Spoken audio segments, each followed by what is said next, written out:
تاسو خو 18 کاله د امریکانو په چوپړ کې تیر کړ. تاسو په د افغانستان له کوم شي نه دفاع کوئ؟ د افغانستان له سرحداتو که دفاع کوئ، سرحدونه خو تاسو خرڅ کړه، کندهار خو تاسو ولګوه، تورخم او د کوټې دروازې خو تاسو رسمي کړې. د افغانستان له نواميسو نه که دفاع کوئ، ناموسونه خو تاسو برباد کړه.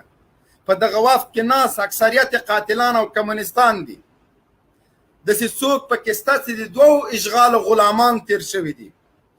پرون د KGB د روسانو د روبل مزدورانو اماغه واسکټ بدل کړی، نیکټایي اچولی، نن د ډالر او د یورو مزدوران دي.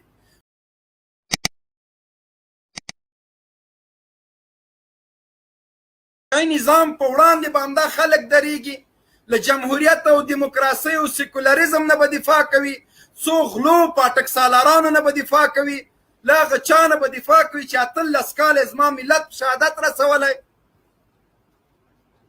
له کوم شي نه به دفاع کوي. لایو خپرونه در سره شیر کوي. قاري صاحب سعید خوستی هم راغی. السلام علیکم ورحمت الله وبرکاتو. محترم قاری صاحب سعید خوستی لایو خپرونه ته بخیر راغلی. وعلیکم السلام ورحمت الله. جنرال صاحب تاسو ته او ټولو لیدونکو او اوریدونکو ته سلامونه احترامات وړاندې کوم. زه به د یوه پیله چای وخورم، ته لږ دوام ورکړه. ښه، مهرباني، الله مو عزت وکړه. خیر تاسو چې نن دا بار او بستره او پنډکي دغه بین الافغاني د مذاکراتو هیئت ته وایم چې زی که لږ انسانیت، لږ افغانیت او لږ اسلامیت درکې وي، تاسو د هغه چا تر مخ کې نه، په کومو سترګو هغوی ته پورته ګورئ. تاسو خو 18 کاله د امریکانو په چوپړ کې تیر کړ. تاسو په د افغانستان له کوم شي نه دفاع کوئ؟ د افغانستان له سرحداتو که دفاع کوئ، سرحدونه خو تاسو خرڅ کړه، کندهار خو تاسو ولګوه، تورخم او د کوټې دروازې خو تاسو رسمي کړې. د افغانستان له نواميسو نه که دفاع کوئ، ناموسونه خو تاسو برباد کړه. په دغه وخت کې ناس اکثریت قاتلان او کمونستان دي. داسې څوک پکې شته چې د دوو اشغالو غلامان تیر شوي دي. پرون د KGB د روسانو د روبل مزدورانو اماغه واسکټ بدل کړی، نیکټایي اچولی، نن د ډالر او د یورو مزدوران دي. پرون له خلق او له پرچم نه دفاع کو، بیا د مجاهدینو تر مخ مړې سترګې او ذلیله ولاړو. نن د امریکانو نه دفاع وکړه، 18 کاله د امریکانو په چوپړ کې تیر کړه. په دې مظلوم ملت باندې هره ناروا امریکانو سره په شریکه وکړو، له هغه نه 2 چنده زیاته مو کړه. که په دې وفد کې چیرته قطر ته علما تللي وي، د کابل مزدور ادارې شیخان او د ناټو مفتیان تللي وي، هغوی به په کومه جنبه د دین باندې له دې مذاکراتي ټیم سره په کومو خبرو غږیږي؟ طالبانو ته به څه وایي؟ دا به ورته وایي چې جمهوریت ومنئ، دیموکراسي ومنئ، په دغه نظام کې غداران ومنئ، راشئ همدغه اچار حکومت کې ګډ شئ، د شهیدانو ارمانونه او ارزوګانې خرڅې کوي، د مظلومانو اوښکې او فریادونو باندې پښې کېږدئ، همدا به ورته وایي. که په دې کې فیلسوفان تللي وي، تاریخدانان تللي وي، هغوی به طالبانو ته کوم پیشنهاد لري؟ څه به ورته وایي؟ خو د افغانستان د تاریخ تور داغ تاسو شولی. دلته که د اشغال د چتر لاندې ځینې لیکوالان تللي وي، که طالبان ته پوښتنه وکړي چې د اشغال په خلاف دې څومره لیکنې کړي دي، همدغه د کابل ادارې، د مزدور ادارې یا د کابل نه تللی وفد، په دې کې که ملایان یو طالبان ته پوښتنه وکړي چې د اشغالګرو په خلاف د تر اوسه کومه بیانه او فتوا ورکړې ده؟ تا خو تر پرونه زه تروریزم بللم، تر پرونه د وحشتګر او دهشتګر بللم، تر پرونه د پنجاپی بللم، تر پرونه د نورو نوکر بللم، نن په کومو سترګو ماته ناست دی؟ څه جواب ورته لرئ؟ من حیث یو افغان په کومو سترګو هغوی سره مخامخ کېږئ؟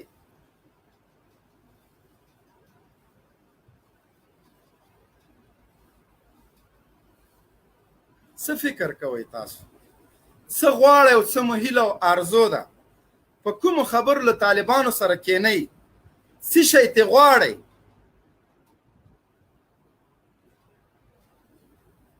او طالبان هم مخ در باندې راواړوي درته وایي چې ښه 20 کاله د امریکانو نوکري وکړه د دوی وحشت باندې د سترګې پټې کړې هر رقم بربریات باندې د سترګې پټې کړلې د اشغال پښتون کې د هر څه وکړه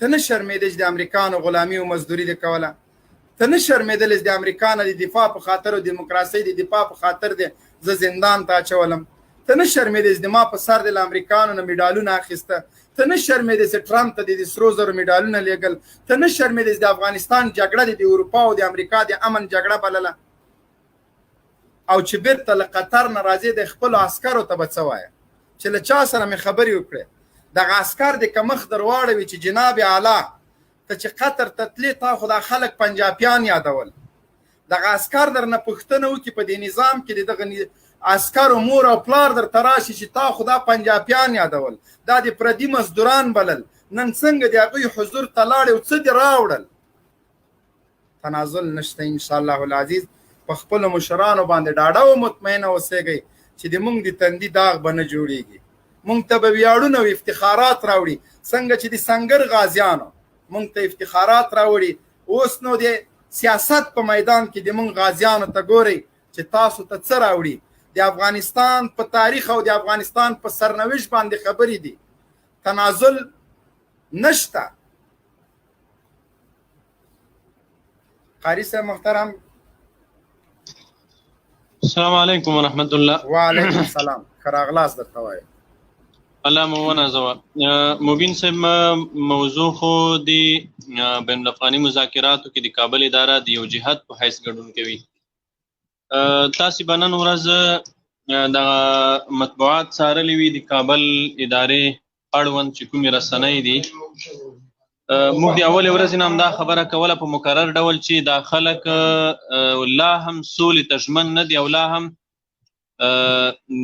د سولې اراده نه لري په دې اوسنیو شرایطو کې ښه به دا وي چې ستوغ اصطلاحات یا ستوغ ادبیات پرېږدو او د سولې لپاره کار وکړو په سوله وغږیږو څنګه د هېواد په سوله راتلی شي خو د دې خلکو د هرې ورځې کړنه سړی دې ته مجبوروي چې د دوی په خلاف او د دوی د کړنو په خلاف سړی یو څه ووایي ځکه د دوی د هرې ورځې کړنه هغه د ملت د ګمراهۍ سبب کېدلی شي د ملت د اذهانو د مغشوشولو سبب کېدلی شي دوی د اولې ورځې نه تر نن ورځې پورې چې دوی د قطر د دوحې په نړیوال هوایي ډګر کې ښکته شول خبریالان ورسره وو تر هغه وخته پورې چې دوی د کابل د نړیوال هوایي ډګر نه پورته کېدل تر دې وخته پورې هم دوی په دوکا او په دوه مخۍ لګیا وو تر دې وخته پورې هم دوی په واقعي سوله نه دی لګیا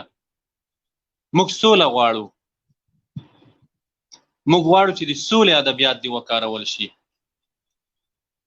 موږ غواړو چې په دې هېواد کې د جنگ او جګړه ختم شي د دې هېواد بچیان دي د نیویارک او واشنګټن د امنیت دپاره نه وژل کېږي دا هېواد دي د نړۍ د امنیت لومړی کرښه نه وي ولې ایران د نړۍ د امنیت لومړی کرښه نه ده ولې پاکستان د نړۍ د امنیت لومړی کرښه نه ده ولې هند د نړۍ د امنیت لومړی کرښه نه ده ولې چین د نړۍ د امنیت لومړی کرښه نه ده ولې تاجکستان ازبکستان ترکمنستان د نړۍ د امنیت لومړی کرښه نه ده ولې دا دومره دنیا کې یوازې موږ د نړۍ د امنیت لومړی کرښه یو موږ غواړو چې نور افغانان د نړۍ د امنیت لپاره ونه وژل شي موږ سوله غواړو موږ امنیت غواړو موږ په دې هېواد کې د هر افغان د سر مال ناموس ساتنه غواړو موږ غواړو چې په دې هېواد کې د دې نه وروسته بیا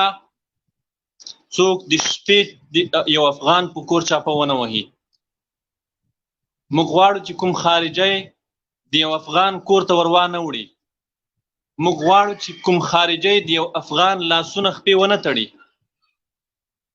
موږ غواړو چې دلته کوم خارجی کوم بهرنی د افغان نه تحقیق ونه کوي موږ غواړو چې دلته د یو چا کور بمبار نشي، د یو چا جنازه بمبار نشي، د یو چا خیر او خیرات بمبار نشي، یو مدرسه او جماعت بمبار نشي. افغانان په امن کې ژوند وکوي، د امن په فضا کې، د سولې په فضا کې ژوند وکوي. خو د دغه خلکو کړنې، د هرې ورځې کړنې، هغه د سولې په اراده نه دي. موږ دوی ته بیا هم خواست کوو چې د غدر ادبیات پرېږدئ، د دوکې ادبیات پرېږدئ، د چل ول مکر و فریب ادبیات پرېږدئ، د اخطارونو ادبیات پرېږدئ، د سرو سپینو تورو کرښو ادبیات پرېږدئ، د واقعي سولې ادبیات وکاروئ، د واقعي سولې ادبیات اختیار کړئ، د واقعي سولې ژبه اختیار کړئ. له دې چل ول څخه تیر شئ. زه تاسو ته ساده او لنډ مثال وایم. د دوحې په تړون کې توافق په دې شوی ده چې د امریکایانو د مهالویش د اعلان نه وروسته اسلامي امارت بین الافغاني مذاکراتو ته داخلیږي، چې په بین الافغاني مذاکراتو کې د افغان جهتونو سره د افغانستان په قضیه خبرې کیږي. د افغان جهتونو سره دا د تړون برخه ده، دا د تړون دویم سټیپ ده.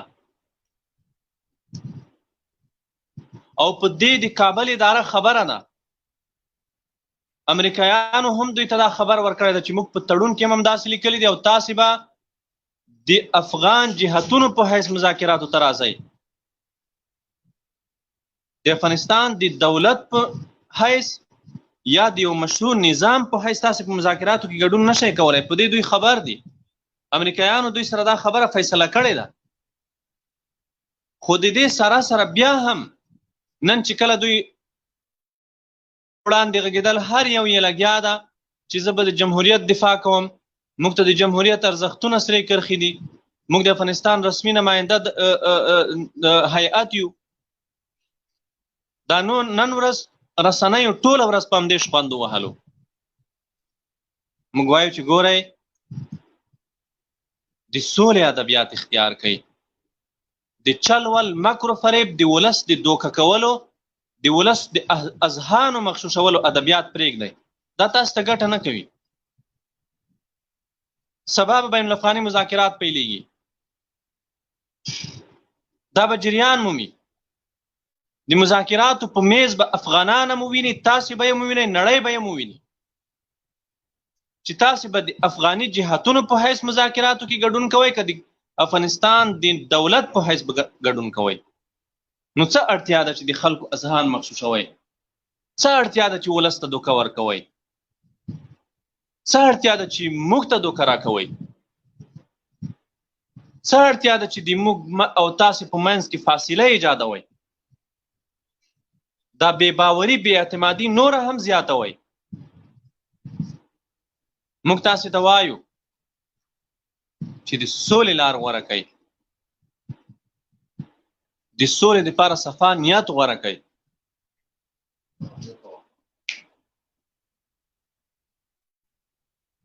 د واقعي سولې دپاره را میدان ته شئ. خو چل ول مکر و فریب تاسې نشئ کولی چې څه ترلاسه کړئ. 6 میاشتې د بندیانو په نه خلاصون تاسو چنې ووهلې، او د موږ پالیسي د اولې ورځې نه دا وه چې بندیان نه تا نیولي دي، نه ته د خلاصون واک لرې، ته به یې خلاصوې. منتها دومره به وکړی شي چې دا پروسه به تأخیر کړي، خو د خلاصون مخه یې نشي نیوی. هماغه د موږ خبره ثابته شوه، ټول بندیان د خلاص کړل. د بندیانو د نه خلاصون په خاطر دی سفارتونو ته منډې ووهلې، کله د استرالیا سفارت ته منډه، کله د فرانسې سفارت ته منډه، کله د جرمني سفارت ته منډه، کله د برطانیا سفارت ته منډه، کله په امریکا کې لابیګري چې دا بندیان باید خوشي نشي. خو هغه بندیان بالاخره خوشي شول. که تاسې دغه بندیان 6 میاشتې مخکې خوشي کړي وای، زموږ دریځ خو د 6 میاشتې مخکې او نن هماغه دریځ ده. 6 میاشتې مخکې مې هم درته ویل چې بندیان نه زه ستا نه غواړم، نه یې ته خوشي کولی شي، نه تا نیولي دي. نن هم درته وایم چې زما بندیان نه تا نیولي وو، نه تا خوشي کړي دي، او نه یې ته د خوشي کولو واک درلود. که تا مخکې خلاص کړي وای دا 6 میاشتې چې څومره افغانان ووژل شول، دا به نه وژل کېدی. موږ به 6 میاشتې مخکې بین الافغاني مذاکراتو ته تللي وای. اوس بیا غواړې چې ولس دوکه کې زه جمهوریت ساتم، دا د جمهوریت ټیم ده، موږ د دولت نمایندګان یو، په دې شیانو وخت مه ضایع کوئ. تاسې نشئ کولی چې موږ سره د دولت په نمایندګۍ خبرې وکوئ. موږ په افغانستان کې مشروع دولت په رسمیت نه پیژنو، دلته مشروع دولت نشته. افغانانو په تاریخ کې د پردیو تپل شوي نظامونه په رسمیت نه دي پیژندلي. افغانانو د شاه شجاع اداره په رسمیت نه و پیژندلې. افغانانو د کارمل اداره په رسمیت نه پیژنده، د ترکی اداره په رسمیت نه پیژنده، د نجیب ګاو اداره په رسمیت نه پیژنده، او دا اداره په رسمیت نه پیژني. تاسې به وایئ چې تاریخ نه تکراریږي. تاریخ تکراریږي، دا که تاسې خوشحاله وئ که خفه وئ، په یوه به خاندئ په بله به ژړئ، دا تاریخ به تکراریږي. دا تاریخ تکرار شوی د افغانان د پردیو تپل شوي نظامونه نه منلي دي او نه به یې ومني. تاریخ ته سر وښکاره کوي. موږ د کابل اداره په رسمیت نه پیژنو. د کابل ادارې سره من حیث نظام، من حیث مشروع دولت خبرې نه کوو. عبدالله دا که اتمر دا که نادری دا که بل دا که بل د هر څوک چې راځي مذاکراتو ته، موږ اوله ورځ هم دا ویلي وو، نن هم دا وایو چې د افغان جهاد په حیث به راځي. که په خپل اشرف غني راځي مذاکراتو ته، موږ مذاکراتو ته تیار یو ورسره. زموږ دریځ او پالیسي د اولې ورځې نه دا وه چې موږ مذاکراتو ته تیار یو ورسره، ولې اشرف غني به حیث رئیس جمهور موږ ته مذاکراتو ته نشي راتلی، به حیث د افغانستان بادشاه موږ ته مذاکراتو ته نشي راتلی، به حیث یو افغان به راځي، به حیث یو افغان جهاد موږ د هر چا سره مذاکراتو ته تیار یو. هغه که اشرف غني ده، که عبدالله ده، که رحیمي ده، که فضلي ده، که بل ټامی ده، که نادري ده، که هر یو ده، هغې سره موږ مذاکراتو ته تیار یو. او موږ د افغانستان د قضیې سوله ییز حل غواړو. نن ټوله ورځ دغه تبلیغات او دغه پروپاګند د خلکو وکول چې موږ جمهوریت غواړو، موږ د جمهوریت دفاع کوو، موږ به د ارزښتونو دفاع کوو. ته د چی شي ارزښت خبره کوي؟ ته ارزښت پیژنې؟ د کوم ارزښت خبره کوي؟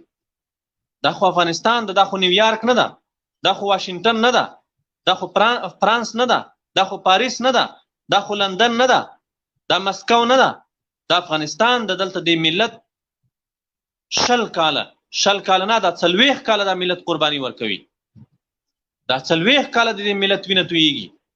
دا د چی دپاره تویږي؟ او یو بله خبره به هم زه واضحه کړم په دې لایف کې. د څو ورځو راهیسې په رسنیو کې یو لیست خپریږي.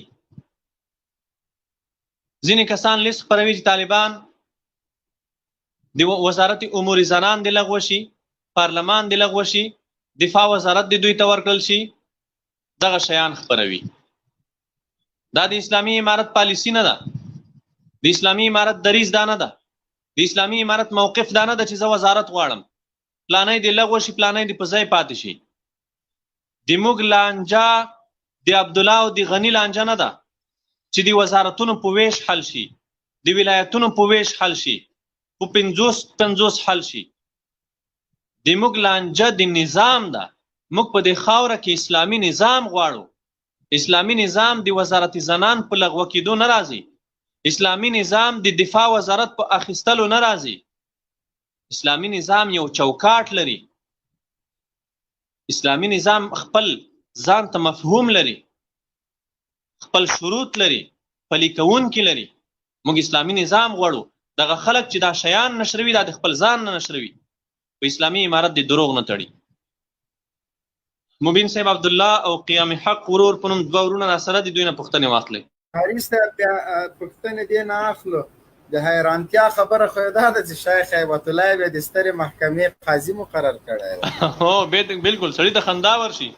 هغه د سترې محکمې قاضي. دا خلک داسې فکر کوي مبین صاحب، دوی وایي چې که زموږ د دوی سره لانجه هم د عبدالله او د غني لانجه ده. دوی خو شپږ کاله نه دا 19 کاله دوی په دې تیر کړل.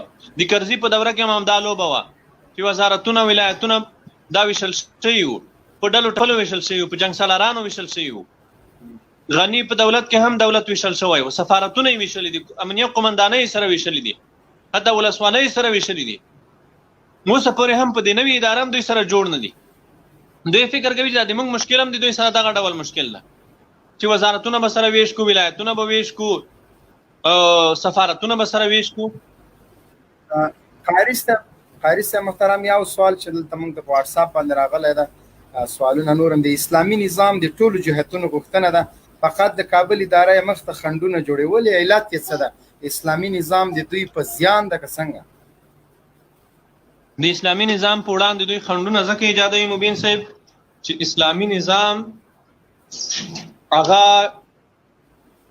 په اسلامي نظام کې اجازه نشته چې یو څوک دی د یوې مېرمنې نه جنسي رشوت وغواړي. په اسلامي نظام کې وزارت، ریاست، ولایت ریټ نه دی معلوم. په اسلامي نظام کې ته ولایت په 15 لک ډالر نشي خرڅولای، وزارت په 6 لک ډالر نشي خرڅولای، ریاست په 10 لک ډالر نشي خرڅولای، امنیه قمنداني په 15 لک ډالر نشي خرڅولای. او ټول ملت ته معلومه ده چې د ارګ نه دغه پوسټونه خرڅېږي، د ارګ نه، د ارګ د ادارې امور نه. هلته ټامیان را جمع شوي دي، د اروپا او د امریکا نه راغلي ټامیان. دغه ټامیان د افغانستان ټول پوسټونه په ریټ خرڅوي، خپل ریټ معلوم ده، نرخ معلوم ده. په اسلامي نظام کې قدرت، مسؤلیت نه. یو څوک که موږ ولی ټاکو هغه به مسؤول وي، هغه به ولایت پیسو نه اخلي،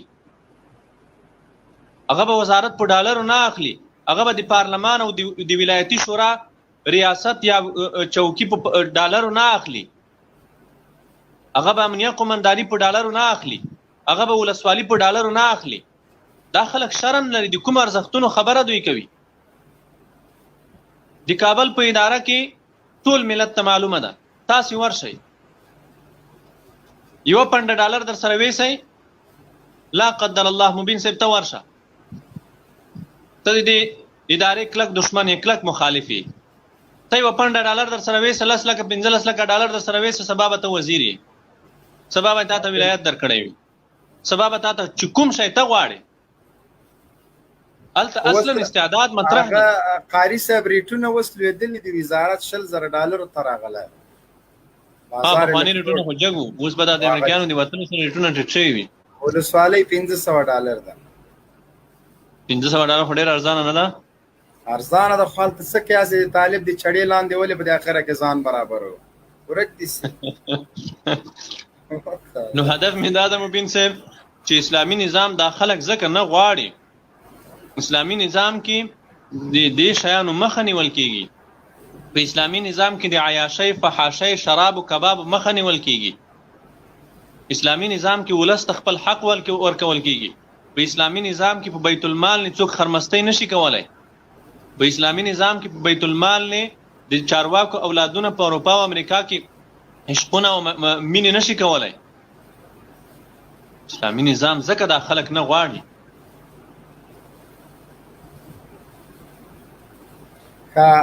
قیام حق، سلام علیکم، مایک د خلاص کا مهرباني وکړه. قیام حق، الو السلام علیکم. وعلیکم السلام. کوشش کوي چې لایو خبرونه ترازی په سکرین باندې موضوع ده. سلامونه کوم کاری سے خوشی ته او بیا سلامونه کوم مبین سے تعالی کو منظور شي. وعلیکم السلام. نو اوس زیرن د کومې رسنۍ چې مونږ ولیدلې نو اشرف غنی د کور اسرا کر جمهوریت نه یعنی د جمهوریت نمونه تیریږي.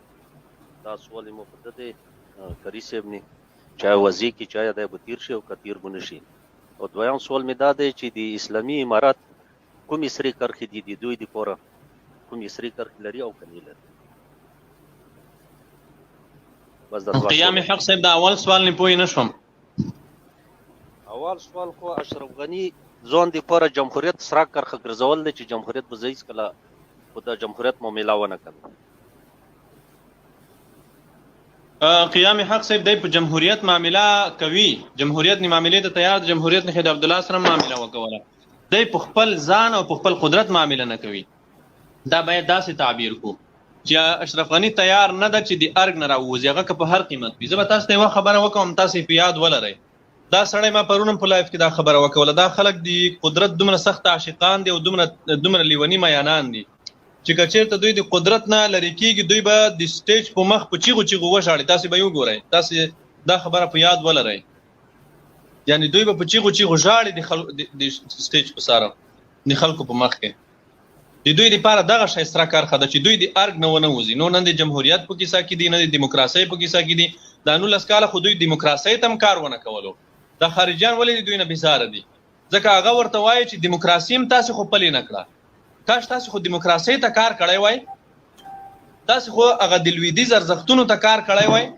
دوی کار چې کړی دی یوازې خپل جیب ته یې کړی ده خپلو شخصي ګټو ته یې کړی دی خپلو سرمایو ته یې کړی دی خپلو اولادونو ته یې کړی دی دوی 19 کاله د خپل عقیدې دپاره هم کار ونه کولو د کوم فکر چې دوی لري د خپل فکر دپاره هم دوی مخلص نه وو دوی چې مخلص دي یوازې دوو شیانو ته مخلص دي یو قدرت واک او بل ډالر بس دې دوو شیانو ته مخلص دي او دا دوه شیان دي که ترې اخیستل دا د دوی دپاره سره کرښه ده او دویمه پوښتنه د قیام حق صاحب دا وه چې اسلامي امارت هم سرې کرښې لري او که نه اسلامي امارت سرې کرښې نه لري اسلامي امارت د سرو او د تورو زیړو کرښو په نوم اعلانولو ته ضرورت نشته اسلامي امارت یوه خبره او آخري خبره ده اسلامي امارت په دوو شیانو معاملې ته تیار نه ده نور په هره برخه کې د ولس او د ملت علیا ګټو په نظر کې نیولو سره د اسلام د شریعت په چوکاټ کې هر ډول تنازل ته تیار ده خو په دوو شیانو تنازل او په دوو شیانو معاملې ته تیار نه ده یو د خارجي اشغالګرو بشپړ د دې خاورې نه وتل دویم په دې خاوره کې د اسلامي نظام حاکمیت د اسلامي نظام واکمني په دغه دوو شیانو معاملې ته تیار نه ده له دې پرته تاسې ولیدل موږ سبا د خپلو قاتلانو سره کینو سبا موږ د هغه خلکو سره کینو چې انګریزانو ته د موږ لاسونه خپې تړلي وو دغه حفیظ منصور او دا د عطانور زوی د دوستم زوی او دا د شمال یو څو نور لنډغران دا سبا زی امدا عبدالله دا سبا زی د ملا فاضل اخوند ملا نوري اخوند ملا وثیق صاحب ملا عمري صاحب د دې خلکو سره مخامخ کینی د مذاکراتو په میز او دا هغه خلک وو چې انګریزانو ته دوی لاسونه وتړل په لاس یې ورکړل انګریزانو ته دوی لاسونه خپې وتړل او په لاس یې ورکړل موږ چې بیا هم د دغه خاینانو قاتلانو سره کینو دا په دې معنی چې موږ ته د ملت ګټې مهمې دي د ملت علیا ګټې لوړ اهداف دي د موږ دپاره موږ په دې برخه کې تنازل ته تیار یو هر هغه څه چې د دې ملت او د دې هیواد مصالح ایجابوي د اسلام د شریعت سره په ټکر کې نه وي موږ هغې ته تیار یو په دې لاره کې موږ سرې کرښې نه لرو او نه غواړو چې سرې کرښې وړاندې کړو دوو شیانو نه تېرېږو دا د موږ علیا هدفونه د دې دپاره موږ قرباني ورکړې ده د دې دوو شیانو نه اسلامي امارت هم تېرېږي نور نه موږ د دوی په څېر په سرو او زیړو کرښو باور لرو او نه د مذاکراتو د شروع نه مخکې دا د مذاکراتو او د سولې ادبیات دي چې یو څوک دی ووایي چې زما دا سره کرښه ده دا مې زیړه کرښه ده دا د سولې ادبیات نه دي دا د هغې چا لهجه ده چې هغه ډېر ډار اخیستی وي ډېرې ویرې اخیستی وي ډېر خوف اخیستی وي موږ ډار او ویرې نه یو اخیستي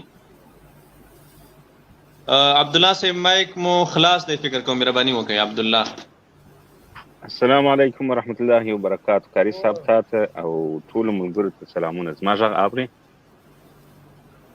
او عبدالله صاحب ستاسو غږ اورم مننه قربان جسم کاري صاحب زما فقط دا پوښتنه وه چې د بندیانو په باره کې کومه بیانیه او اعلامیه نه شوه خپره او د بندیانو پروسه تکمیل شوله؟ او محترمه د بندیانو پروسه تکمیل شوې ده، ټول مکمل ایله شوي دي 15,000. او مکمل بندیان ایله شوي دي. اخري وروستني 6 کسان چې وو هغه هم قطر ته رسېدلي دي. مننه ژوندی اوسې. بس دغه پوښتنه مې الله پاک مو په خپل شرعي مننه ژوندی دي. حمید صاحب مهرباني وکړه مایک مو خلاص کړئ. حمید صاحب غږ اورئ؟ حمید صاحب مایک مو خلاص کړئ. حمید صاحب که تاسې غږ نه اورئ لاندې عابد صاحب د عابد صاحب تاسې مایک خلاص کړئ. حمید صاحب مایک مو خلاص کړئ. سلامونه او نیکې خیرې